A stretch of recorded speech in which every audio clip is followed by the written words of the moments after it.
History has a way of teaching brutal lessons. Invading Russia, disaster, marching into Afghanistan. Ask the British, Soviets, or Americans. They'll tell you how that went. And in the Balkans, where empires have risen and collapsed in bloody fashion, there's one country that refuses to bow easily: Serbia. Picture this: armored columns massing at the border, aircraft roaring over the Danube, foreign generals talking confidently about a quick victory. But then the fight begins. Suddenly, the invader realizes they're not stepping into an easy war. They're stepping into a grinder, because defending itself is something Serbia has been preparing for, consciously or unconsciously, for centuries. So let's dive straight into it. How exactly could Serbia defend itself from an invasion? First, the military itself. Serbia may not have the budget of NATO giants, but it fields a respectable force of around 30,000 active personnel, with another 50,000 in reserves. Its arsenal is a mix of Soviet legacy hardware and modern upgrades. T-72 tanks, MiG-29 fighters, armored vehicles, artillery, and a growing fleet of drones. Serbia also operates some of the most advanced surface-to-air missile systems in the region, including modernized Pantsir S-1 batteries and its own domestic upgrades. In plain terms, if you fly over Belgrade without permission, you might not make it home. Now, sure, critics love to point out that Serbia's tanks are old, its air force is small, and its defense budget is a fraction of what bigger neighbors spend. That's true. But defense isn't just about shiny hardware, it's about how you use it. And Serbia knows its neighborhood. The Balkans aren't flat, open plains where tanks can just cruise to the capital. They're mountains, valleys, rivers, and forests. It's the kind of terrain that can swallow an army whole. Try crossing into Serbia from the north, and you've got the Danube River staring back at you, a natural barrier that has stopped empires before. Push in from the south, and you're funneled into mountainous passes where ambushes practically right themselves. Roll through the west? Congratulations, your tanks are now grinding uphill into rugged country that laughs at supply trucks. Geography here is less a backdrop and more an active combatant. And Serbia knows this. Military planners don't need to build artificial choke points when the land provides them. It's the same principle Kenya enjoys. The terrain itself is one of the strongest defenders of the nation. Except here, instead of lions and hippos waiting for you, it's hardened soldiers with rocket-propelled grenades and a grudge. But a military is more than terrain and hardware, it's people. And Serbia has plenty of people who know what it means to fight on home soil. The memories of the Balkan Wars of the 1990s are not distant history here. They're living memory, shaping doctrine, strategy, and even national identity. Unlike many European countries where war is something you only read about in textbooks, Serbia has entire generations who grew up during air raid sirens, NATO bombing campaigns, and the chaos of Yugoslavia's collapse. That collective memory means something. It means the armed forces don't just train for textbook battles, they train to survive in scenarios where the odds are stacked against them. Serbia's special forces in particular are designed for this. Units like the 72nd Brigade for Special Operations and the 63rd Parachute Brigade have earned reputations for unconventional tactics and grit. They aren't just soldiers, they're professionals in turning an invader's plans upside down. And then there's the morale factor. If you think invading Serbia would be as easy as rolling in, capturing Belgrade, and raising a flag, you'd better think again. This is a country that resisted the Ottomans for centuries, fought back against Austro-Hungarian invasions in World War I, and turned partisan warfare into an art form in World War II.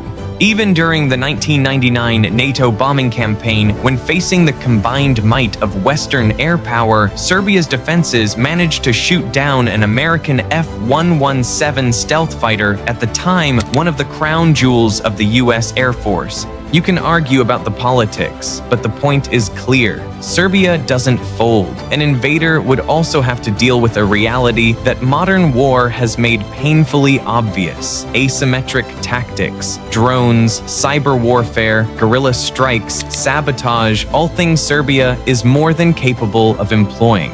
Modern wars show us that smaller militaries can bleed bigger ones dry if they know how to fight smart. Iran's bunkers survived US bunker-busting bombs longer than expected. North Korea builds weapons as much for intimidation as for practical use. Serbia's lesson is the same. Survival isn't about winning tank battles. It's about grinding down the will of the invader until the cost becomes unbearable. And let's not forget alliances. Serbia has walked a delicate tightrope for years, keeping close ties with Russia and China while balancing relations with the EU. Would Russia airlift supplies or provide intelligence? Almost certainly. Would NATO stand by and let one of its members steamroll Serbia? Not without some very heated debates in Brussels. Invading Serbia isn't just about fighting Serbs. It's about risking a diplomatic firestorm that could draw in powers far bigger than the Balkans. Now let's talk about something every general dreads, but every invader eventually faces: logistics, supply lines, fuel, food, spare parts. You can have the best tanks in the world, but if they're stuck in a muddy Serbian valley with no diesel, they're just very expensive garden decorations. Geography already punishes supply lines here. Add in Serbian sabotage teams, ambushes, and the fact that every destroyed bridge means weeks of delay, and suddenly your grand invasion looks like a convoy simulator stuck on hard mode.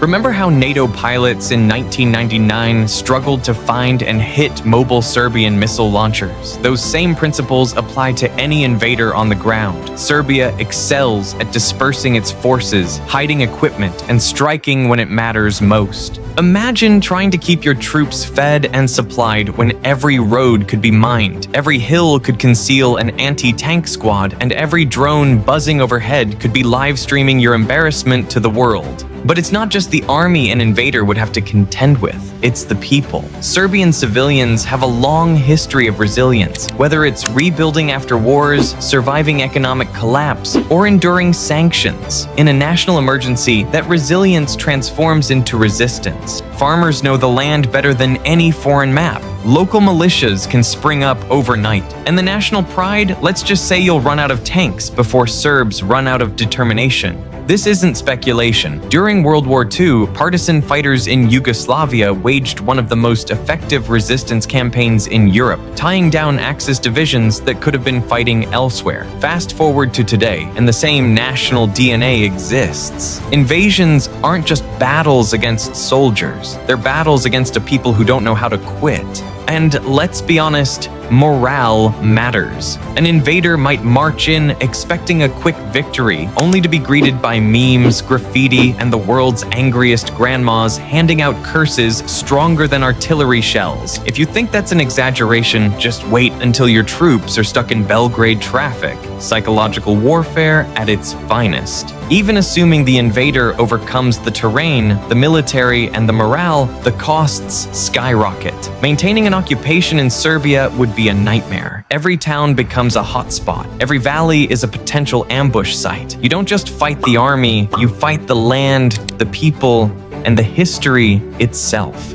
And that's where the humor kicks in, because the idea of an easy invasion of Serbia, that's like thinking you can beat Novak Djokovic in tennis after watching a few YouTube tutorials. Technically possible, but in reality, you're going home humiliated and very, very sore. Of course, Serbia isn't standing still. Modernization is underway, slowly but steadily. The country has invested in new air defense systems, UAV technology, and upgrades to its armored fleet. Drones in particular have become a game changer. Serbia has been developing its own, buying from abroad, and learning lessons from modern conflicts like Ukraine. In the skies of the future, it won't just be jets and helicopters that matter, but swarms of buzzing, cheap, and deadly flying machines. Serbia intends to have them.